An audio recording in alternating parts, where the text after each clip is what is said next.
Welcome to the big debate, coming to you today from the Cape Flats. We are in Langa Township at the Monwabisi Recreation Centre. My name is Sikim Gabadeli. Now, it's often said that South Africa was liberated by our young people. Today, we talk about the youth as a lost generation. But if they are lost, whose fault is that? Is it because our leaders are out of touch with young people and their problems and aspirations? Is it today's leaders, the older generation, who are the ones who are truly lost? Well, on a different kind of big debate today, we put young people in the driving seat. So I'm going to introduce the audience first. We have here a room packed full mostly of born-frees, young people born since Mandela's release back in 1990. They are also learners, college students, entrepreneurs, activists, artists, and this is their show. Fielding their questions are a panel of leaders from political parties, old and new, and from business. These are ANC Western Cape leader and Deputy Minister of International Relations in the ANC government, Marius Fransman. Democratic Alliance Shadow Deputy Minister for Home Affairs, Masizole Mnqasela. Mbuyiseni Ndlozi of the Economic Freedom Fighters, also known as the Red Berets. Rorisang Chabalala, Agang SA's Deputy Field Director. And the Chief Executive Officer of the Black Business Council, that's Xolani Qhubeka. But before we unleash the youth, let's take a look at this glimpse into the lives of three young people in Cape Town who are doing their best to improve their lives with or without help from above. Monde Gwele, a 23-year-old from Guguletu, dropped out of school in grade 9 after getting involved in a gang called the Gazas. After growing tired of robbing people and getting shot at, Monde joined a group of reformed gangsters consisting of Gazas and rival gang Butos, who called a truce. The group is now trying to make a fresh start, but Monde says the lack of work and education opportunities for young people like him is discouraging.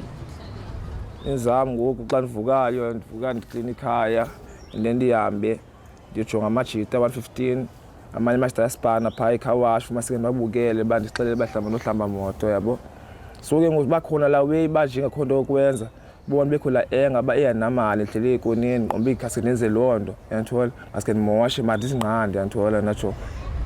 Ntombin Bukani, a lesbian from Nyanga, says brutal attacks on young gays and lesbians are happening more frequently in the area. She complains that despite the rise in these hate crimes, local leaders are not visible in the area. Kutheni singababoni sibabona nje xa kuze emngcwabeni and then they take shots and then baphinde bahambe like the political stand asiboni into abazanayo bathi since ikhona lento sifuna thina ukwenza lento ba engage nathi sibabone siba kungenziwa ntoni size ne solution sisonke. Monique van Vuren, a student at UWC, is a feminist who works at the university's gender equity unit. The group focuses on unemployment, transport, and bodily integrity, and tries to equip young women with information, communication and technology skills. The most difficult part of her work, getting through to government officials for assistance. You don't know who to address. I've been emailing, I've been faxing, I've been SMSing, calling the MEC and the MEC spokesperson, communications liaisons, HODs, but yet as young people we ignored when we try and reach out to them and have an open dialogue about the issues that we're facing. Is it fair to accuse young South Africans of being lazy with issues of entitlement? Or is it our failures which have prevented young people from getting ahead and robbed us of modern-day youth heroes like Tsietsi Mashinini? Well, let's hear then directly from the young people, and we're going to start with you, if you could stand up. My specific question was regarding unemployment among the youth, because you study, you go to school, you go to university, you get a degree, and then you still cannot find a job, or you find it very difficult to find a job. Thank you. And this is a very important question because it goes to what a lot of people say, that we're sitting on a ticking time bomb in this country. More than half of young people literally cannot find employment. And I think let's get everybody on this panel to answer this one as briefly as possible. I'll start with you. The question of unemployment, as far as we are concerned, is going to be resolved by the reorganization of the economy in the interest of the locals. And to do that, you've got to take land back to the rightful owners. We've got to move from an obsession with creating only people that work. we've got to also move increasingly to create owners of the means of production. So nationalization of mines is the center, not only of creating jobs, but of creating young people and South Africans that actually own their country. Would you not destroy the economy by nationalization? And also explain what you mean by nationalization. All the states across the world, when an economy hits a crisis, the state takes a decisive action. It doesn't let private capital restart the economy. Britain did it, China is doing it. The only reason why people think we won't do it is because they've got no confidence in black people. All right. Mrs.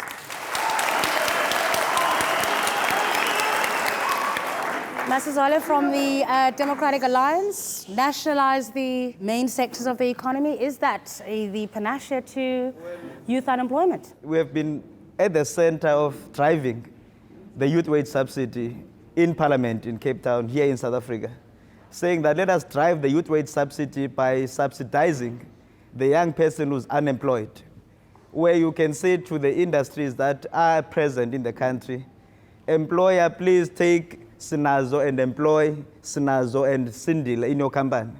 We are going to put money so that you are able to pay their salary every month. But what we have been seeing, Just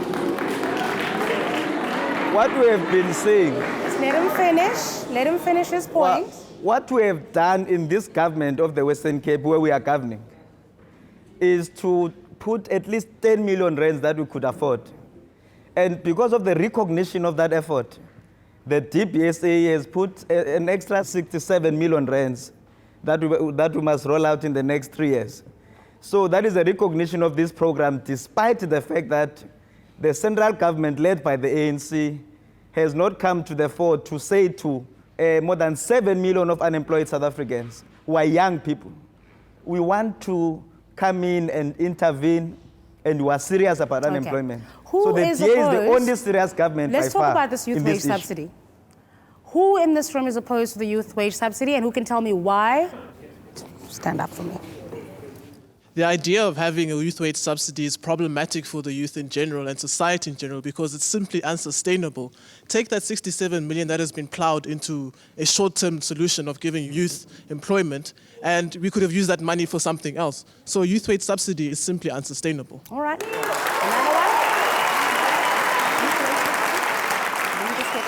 I'm opposing youth wage subsidy because I'm the victim of youth wage subsidy.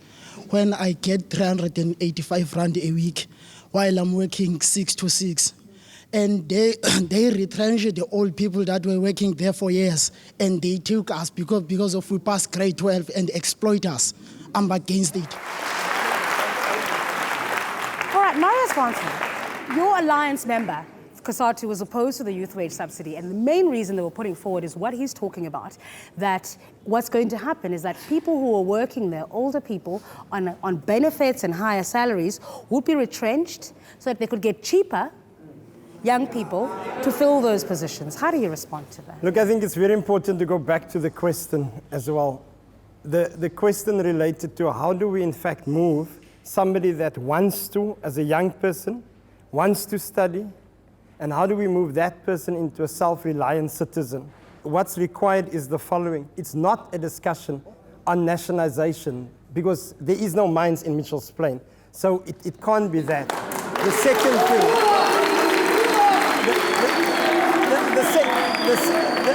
the second important thing is at the level of the 10 million that the DA just referred to, the 10 million. And then he said 67 from DBSA. DBSA is part of the national government institutions, right? But they've taken 180 million rand to the convention center and only 10 million rand for young people, and that's a disaster. How do we respond? We said, one, as a leader of the ANC in the Western Cape, not as government now, what did we do? In Mitchell's Plain 3.5 years ago, myself and Trevor Manuel initiated the Mitchell's Plain Skills Development Forum. We brought all the skills agencies, not as government, as an individual in society together, into Mitchell's Plain. And then we asked the question about young people, what do you require us to do? From that day till today, a furniture making business was started for young people.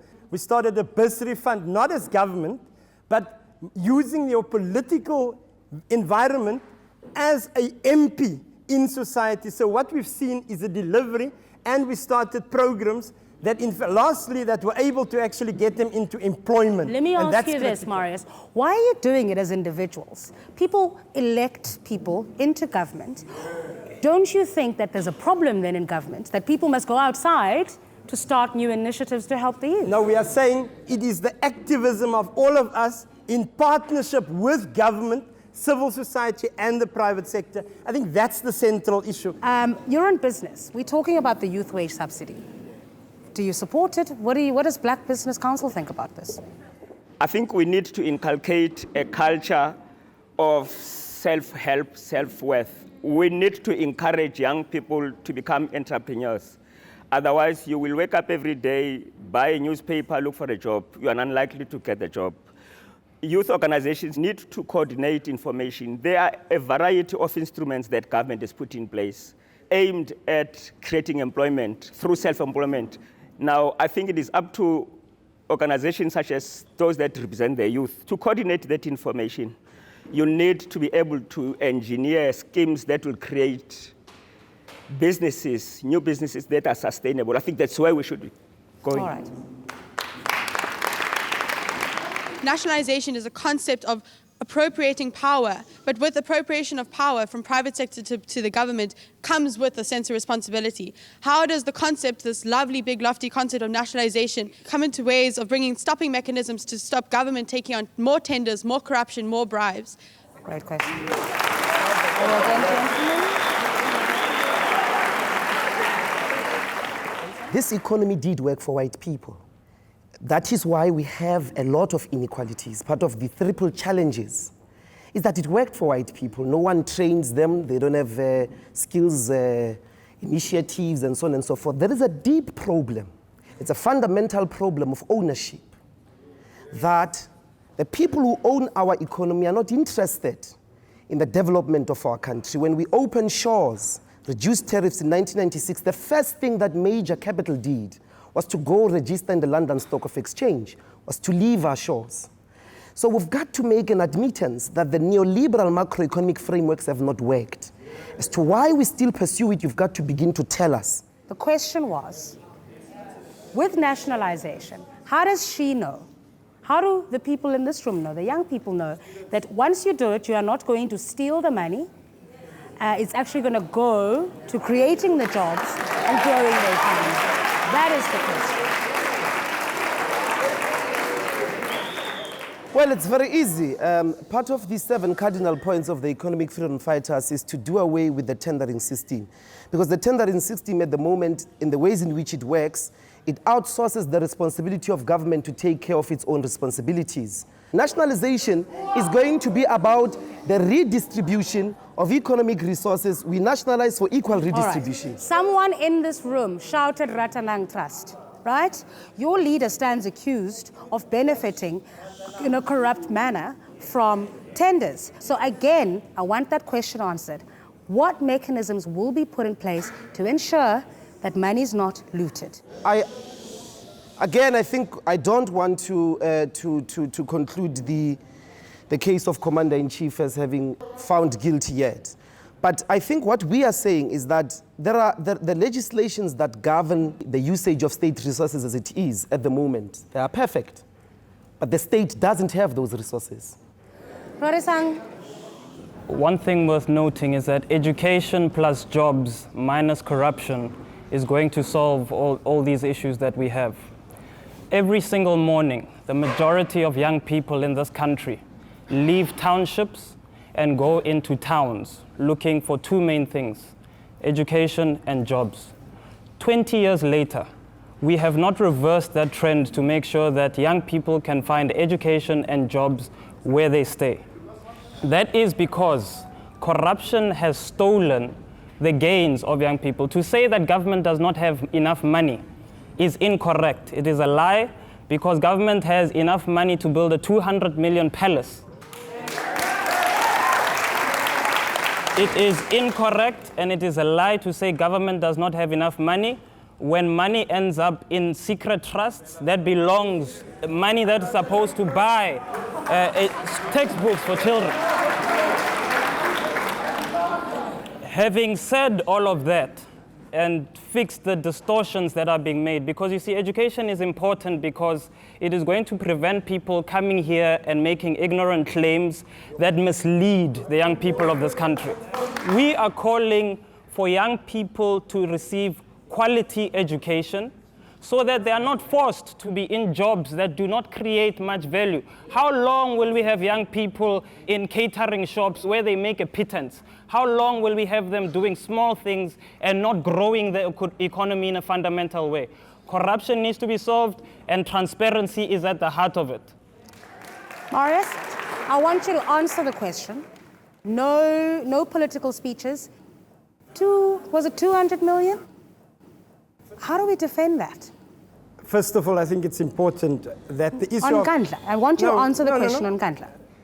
First of all, there is currently an investigation taking place because of the allegations. That's there. Secondly, we know at the level of the political leadership, we've got the Public Finance Management Act in South Africa that says no politician in South Africa is allowed to sign a document that speaks about a financial implication on administration. But the way it's being spinned is as the president has personally instructed certain things. Secondly, that is a rural area. It is not a palace. It's not the 200 million rand that was referred to. That, again, a lot of political spin. So how do you arrive at that was spent on an entire area? No. I'm saying there's currently on the allegation of corruption. I'm saying that's being investigated, and we need to wait for the outcome of that. But I would want to come to the question about this national strategic question about the intervention. Get there. Okay. And after the break, we're going to talk about young people and their sexuality. You're watching The Big Debate.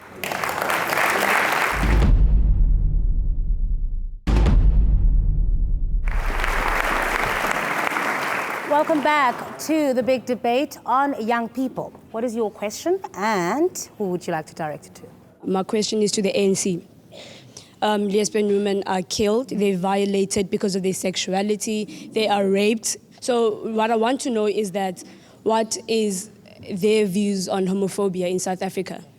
Marius, this is a big issue. It's indeed a very big issue, and we are extremely sensitive, and we have to make sure that gays and lesbian rights in South Africa is being protected and advanced. That we are having this problem in the city of Cape Town, where it seems as if there's an insensitivity that they are dealing with when it comes to gays and lesbians, because it's on the ground, it's in the area, and it's police. And I think I would want you to help with that. Let's talk about that, because a lot of the publicized attacks we've seen coming specifically from this particular area. And many people complain about the police not actually caring about this particular issue. Police have had an attitude of not being able to work with the community very well. That then leads to successful investigation and successful prosecution in court. Hence, we then established a commission of inquiry in Kailicha on the police conduct, on their inefficiencies and challenges with working with the communities. All right, let's hear from the new parties. I think South Africa has reached a stage where it's no longer about another piece of paper, it's no longer about another meeting, it's about action. So number one, it starts from the top. When top leadership makes pronouncements that seem to condone homophobia, it is incorrect because it spreads throughout the whole system. Number two is prosecution. These people have to be found. These things happen in our communities. An investigation comes after the fact, when our brothers and sisters have already been maimed and abused. So within communities, we are saying we need to build those communities up, again, education and jobs, because an idle mind is the devil's playground. Councilman? Marius, you know he's talking about some of the comments that your president, our country's president, has made in the past. Let me give you a chance to respond to that. There is a very clear policy position. The ANC, even as recent at Mangaung, led by our president, came out very clearly on this particular matter, where I'm sitting in government we, for example, regularly engage on these things, it was precisely because our president were able to give us that But direction. I think he's making the point that you've got to lead by example. You can't have a piece of paper saying one thing and then your leaders communicating something else. No. Here we are. I'm again saying that the leadership, the collective leadership, the president, right down to the top 6, we are all clear on this particular matter. What is your plan to create that kind of yeah, society? we've got to work as South Africans on this one. We once experienced the problem of the stigmatization of an HIV-affected body. What did we do? We went on a decisive public campaign. Love Life went across the country and taught people about the virus, how it affects the body, and so on and so forth. That is the first approach. We've got to fund a program of sexuality across the board, across the country, to educate ourselves about the position of sexuality in the country. That's number one. Number two, we've got to do what Nelson Mandela did. We have to start seeing the president wearing a T-shirt written, "I'm homosexual." And go across the country, everyone must claim that status to identify with those abused and bastardized bodies by people who are homophobic. The stigma problem, the central stigma problem, which becomes violent. And every time you stigmatize sex, the solution constantly is corroborated with violence. Okay. So that's what we'll do. All right.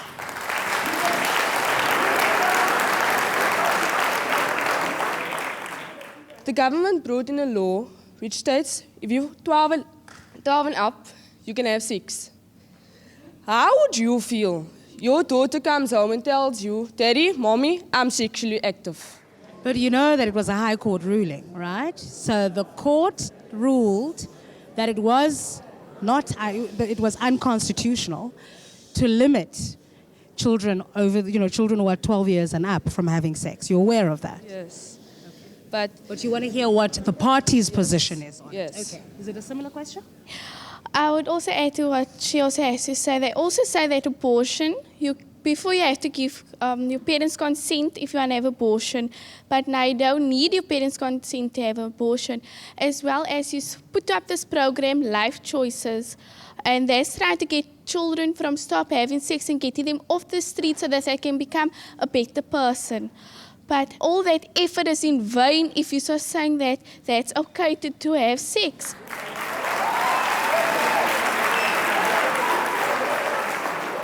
I guess it's about how you strike the balance between the constitutionality and doing all of the things that she's saying. How do we do that, and how would you do it? Let's start with you, Roysa. I just need to raise an issue about why we raise the issue of leadership as important. Because parents and elders in society have lost the moral authority to guide because they are doing the very same things that they are telling their children not to do. When we asked for accountability on job creation, we were told about the acts of individuals. But when we raise issues of corruption and moral authority, we're told we mustn't look at the individuals, we must look at...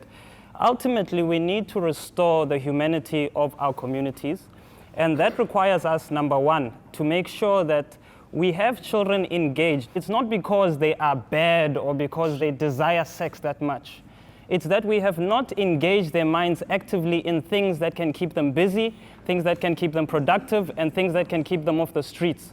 Once again, fix education, but also within a context of moral authority where parents can once again take the lead and say, my child, this is how to live and not to live. All right, Maria Swansford. I think the issue of leadership is always an important issue. And therefore, I think to our gang, I want to say, those in glass houses should never throw. Remember, you've got a leader. Was that leader, for example, when she were able to get a child, was she at that time married or not? So those are the issues. We don't want to go into those things. That's the one thing. Secondly, back to that question. What we are saying, it is the balance. It's a very clear balance. And that is, there is a constitutional obligation, and we have suggested A, B, and C. All right? Abstain. We must be able to say to our children, and we as parents, we as leaders, it's not government only, it's everyone in our society. The educators, all of us have a role to play. And therefore, it's important that children and young people follow the example, therefore, of responsible parents. But were you insinuating or saying that Mampela Rampela is not a moral authority? Is that what you're saying? I want you to clarify that. Listen carefully to what I've said. I've said we don't like the idea of throwing stones if we live in glass houses. We can speak. We can speak about. We can speak. You see, when our president consistently, we break the fabric of the presidential office, and that is also wrong. We are saying whether it is the leader there, whether it's the leader there, whether it's the leader there, we try to refrain as the ANC from attacking the individuals. And I think all that we are suggesting, don't get into those things.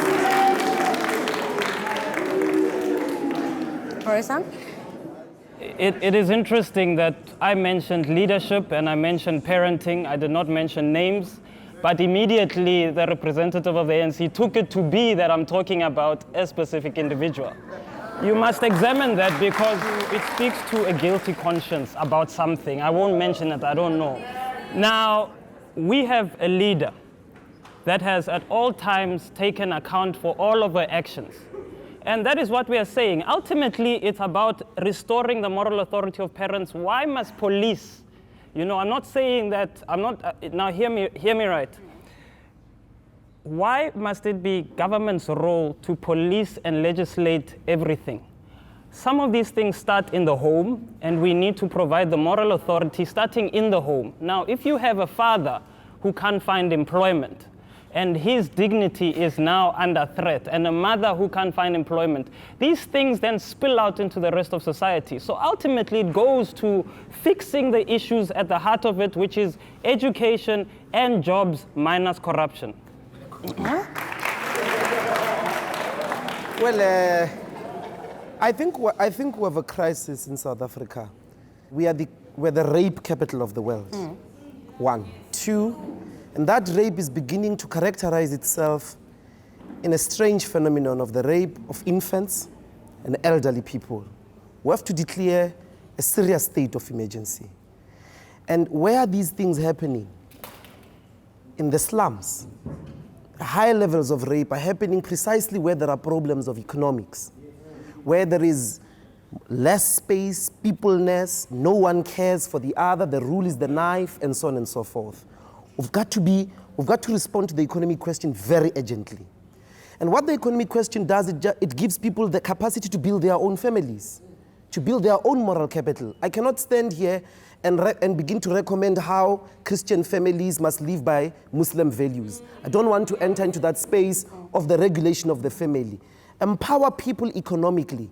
You give them the self-sufficiency to then build their own moral capital and value systems. Okay. And so the question, I think, has to do with resolving townships, uselessness, and all those things. But we've spent some time.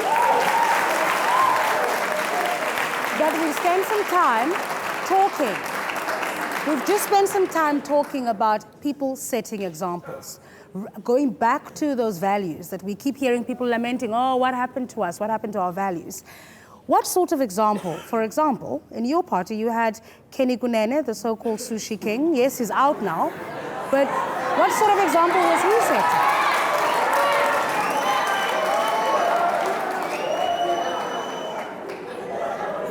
You see...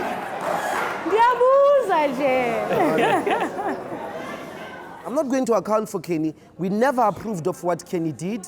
Kenny apologized over and over again because we don't approve of what he did. The economic freedom fighters' policies are very clear. He came into the party having apologized over and over again. You all forgave apartheid generals who killed our people over and over again. But Kenny apologizes, you can't forgive him. And after the break, we're going to hear from young people from rural areas and informal settlements. You're watching The Big Debate.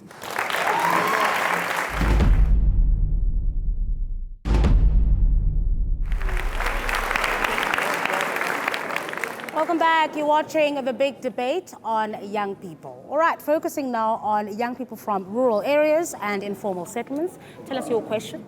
What will the ANC do when we govern next year here in the Western Cape? Because we must not talk as if we are living in Limpopo here. This is the Western Cape. Let me ask this question directly to the DA. What is the plan and the approach of the DA to eradicate informal settlement and able to make people to live as a normal citizen? My question is directed to Mr. Mngasela. Is it true that the people of Khayelitsha and Mitchell's Plain are not in the budget? What do you mean? Explain that. Kaloku abantu base-Mitchell's Plain nase-Khayelitsha na abekho na kule budget yayena ntsika yohlahlolwabiwomali lwephondo. Uyabona? So there's no plan. There's no plan for the next 10 years. Yes. All right. Yes. My question is, it's about the development happening in Langa. Not only in Langa, but most of the townships in Cape Town. The thing is, what touches me is that we have to suffer in many things. The places we live in, the conditions. While the president thinks of, I've got 250 million rands. Let me just renovate my house. It's nothing. From the mouths of babes, I'm going to start with you, and then I'll ask you to respond to the questions, and then we will deal with the general question of what to do about informal settlements. Masazol. In terms of our own programs, the IDP, which is the Integrated Development Plan of Cape Town, speaks to issues of in-situ upgrade, that a settlement or a community that needs services, that please make sure there are quality services in those communities. And that is what we have done in Cape Town. You can go around the country and come back to this Cape Town and the Western Cape in general. You will tell me which is the other province, which is the other municipality that has done better than Cape Town in terms of provision of basic services. In Cape Town, hence the Auditor General of South Africa, as well as the department led by Minister Collins Chabane, Monitoring and Evaluation, has said in this financial year that in fact we are better off if you live in Cape Town than in Eastern Cape, Mtanzane, or you live. Marius? Can we first of all say that the Western Cape, when the ANC was in government between 2001 and 2009, also that same statistics that were used and the benchmarking, the Western Cape was either the number 1 or the number 2 province. That's the hard reality. But the issue here is the following. If we start to boast about the Western Cape, we're actually forgetting about the fact that we did not have Bantustans in the Western Cape. The Eastern Cape had to, for example, dismantle those Bantustans. The old apartheid structures were beneficial to Cape Town, not for poor rural villages in the Eastern Cape. So in fact,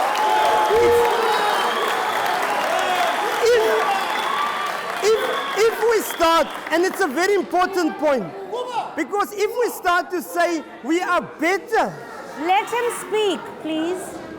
It was in Cape Town where apartheid's best practices took place to in fact empower the white elite. This is where it happened. It was in Cape Town where the infrastructure was put in and money was taken away from the disadvantaged black people, both African, colored, and Indian, and essentially affirmed here. And that's why we have 95% plus of all land ownership is in the hand of a few, the white elite in Cape Town. And that is what we must change. So this can never be around a beauty competition about which province is better, because it takes away the fundamental legacy of apartheid. Now, on the issue of this, we understand why the Western Cape government has taken money away from the informal settlements, because the Premier has said those people are refugees from the Eastern Cape. That's the fundamental problem. So what do we offer? What I want to know, and I want to answer the questions. So what are you going to do? What we'll do, will identify the 48 informal settlements areas and say, let's immediately make sure there's a resettlement program, and let's take the money, reprioritize it, and make sure people get out of floodline areas as well as fire-prone areas. Those are the issues that we'll do. At the beginning of the segment, I mentioned that every day the majority of young people flow out of townships and head into cities to look for jobs and to look for quality education. Why have we not asked ourselves why the communities that we live in cannot be cities and cannot be towns in their own right? Why must I have to catch 2 taxis and maybe a train to make a 7:30 class at university still, 20 years later? What we want to do is to make sure, because we have all of the building blocks, we have people in these townships, we've got an educated mass in these townships, we've got money that is circulating in these townships and goes and gets spent in town. So we need to create industry in townships that is empowering young entrepreneurs, not just to build Mickey Mouse businesses, but to build businesses that are substantial and to provide them with the finance to do that without robbing it with corruption. Thank you. Okay. Informal settlements, and we call it the most unequal society in the world. What's the EFF plan? Informal settlements are a basic result of the refusal of our people to be off land, for the country to belong to them. Colonialism is a crime against humanity. Apartheid is a crime against humanity. You have to expropriate. You have to expropriate land for human settlement. You've got to identify land and say, one person owns these hectares, 1,000 hectares in the city center. We're going to take it and bring people there. Secondly, you can't bring industrialization in the township. The township is a caste space. You've got to spread people. You've got to spread them, let them occupy the land. You've got to give them the land back. You've got to allow the fishing communities to fish freely. You've got to empower the farmers to farm freely, to make sure that you cut that land into half and give people land. Because, and everyone in the ANC is a cowardized party. They know, they've said it, they're sitting here agreeing with the DA, which is an epitome of the defense of white denialism in the settlement of this country. We don't want to buy our land back, bring back our land.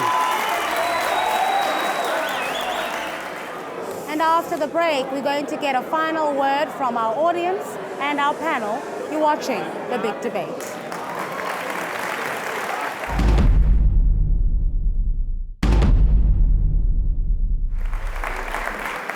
And welcome back to The Big Debate on young people. So, are our young people a lost generation, or is it our leaders who have lost the plot? What do you think? Hi, my name is Ndogushe. I'm from Rethink Leadership. And I just want to say that as much as we run away from the fact that in order to empower young people, you have to empower them economically. You cannot have a minority that's going to be able, that's only going to empower us on the generosity. You have to empower people, and not necessarily nationalization, but you have to localize our industry. You have to look at Qatar. Qatar use their oil to empower the people. We have to use our minerals to empower us. We cannot look at and foreign funds. We both about South Africa receive the most foreign funds. We have to be able to help ourselves by empowering us economically. We're not actually listening to each other, because like most of all, it's all about listening and understanding what the youth really wants, because we can just, like the boy was asking a question, but his question was never answered properly because of, we all have a feud because of, I don't know if it's because of the voting coming on or anything like that, but I'm just saying that we should put our differences aside and start thinking about what people want, not about what the government or the small groups want. It's about what people want. My question is directed at everyone on the panel, but more specifically to the ANC, and it's about women in leadership in this country. First of all, we're having a debate here about youth issues that comprising completely of men. There are no women on this panel at all. In addition, when we do have women in leadership, their personal conduct, as we've seen from the ANC representative, is reduced to fodder for political ping pong. That has nothing to do at all with their leadership capabilities. And in Parliament, where if anywhere else, that is where the constitution of the country should be practiced, women are routinely chastised on the basis of their attire, on the basis of the size of their bodies, and a range of other issues that have nothing to do with why they are there. What is up with that? We've seen how various sectors of the South African community have been under attack in recent years. We started with xenophobia. When we exhausted xenophobia, it became homophobia. And now that we're trying to exhaust homophobia, we're seeing sparks of Islamophobia. To the panel at large, I appreciate that economic emancipation will solve most of our problems, but if we cannot tolerate each other based on our nationality, religion, or cultural beliefs, I don't think we'll make any progress whatsoever. Is culture no longer an issue? Is religious and cultural tolerance no longer an issue? And most importantly, why was not enough emphasis placed on the continuing oppression of the female folk of this country and our relations with others who continue to oppress women folk rising in leadership structures and just in community in general?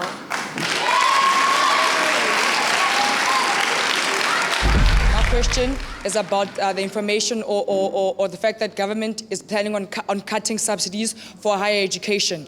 And my question is, how can you say that you're for the people and that you're for working class and you're for redress when the most important form of redress is that of education and knowledge? But you're cutting subsidies to higher education, which is solely and largely going to affect individuals, students from working class backgrounds, disadvantaged students as is, students like myself. So how can you say that you're for the people if this policy that you're planning on implementing is going to disadvantage people like myself?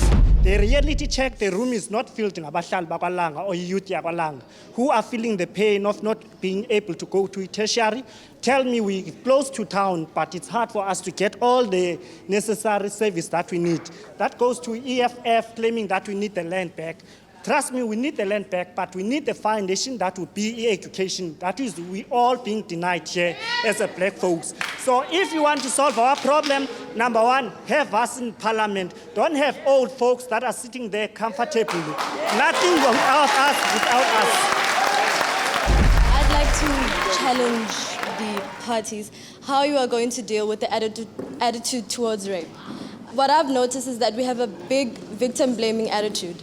You know, instead of perpetrating the perpetrator, we are pointing fingers at the victim. You know, she wore this, she was drunk, whatever. Instead of how are we going to deal with the attitude towards rape and the victim blaming? After the break, we get the final word from our panel. You're watching The Big Debate.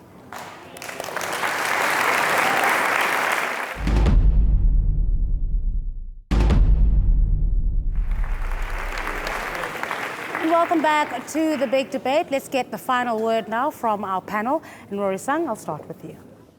In a nutshell, we need to include young people as part of crafting the solutions that are going to affect them. The majority of this country is young people. So it is in such forums that it should be young people who should be engaging. Secondly, I will continue to say it. Education plus jobs minus corruption. Education is critical because if we remember, there's a saying, we need to emancipate ourselves from mental slavery. If we are going to replace a white bus with a black bus, we have not done anything for the majority of the people. We need policies that are going to make sure that freedom reaches every corner of this country and to the least amongst us as well.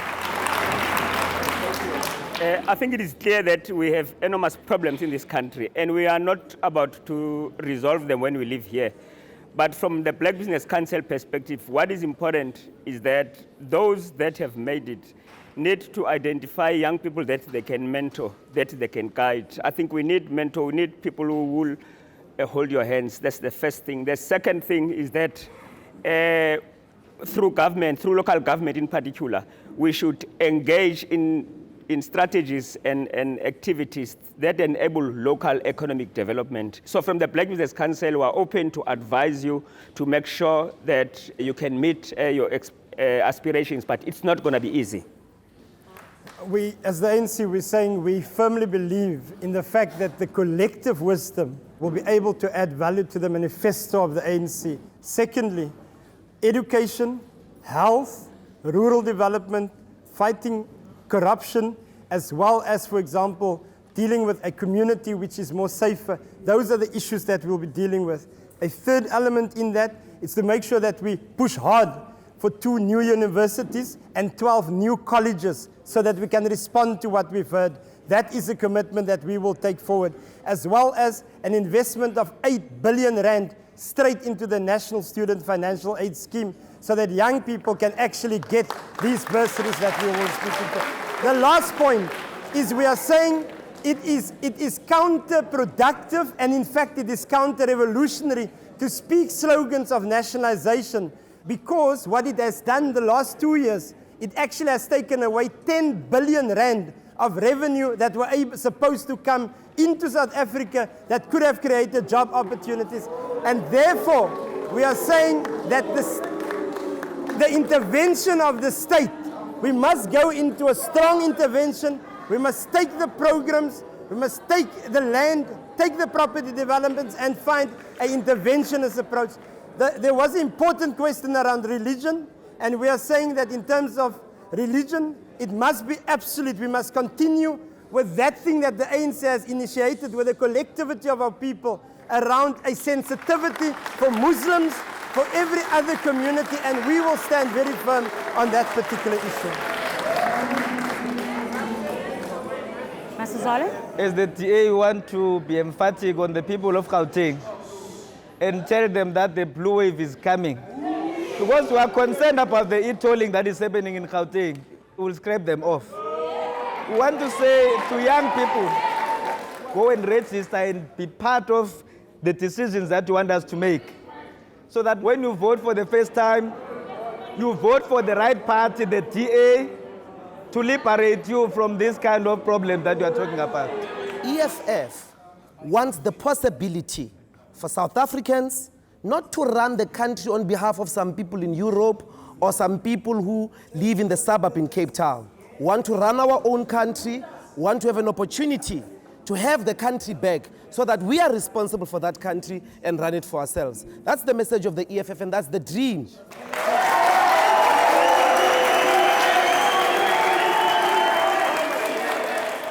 So, having heard all of that, we ask the question again. Is it our youth that is lost, or is it those of the older generation? You decide. Thank you for watching The Big Debate.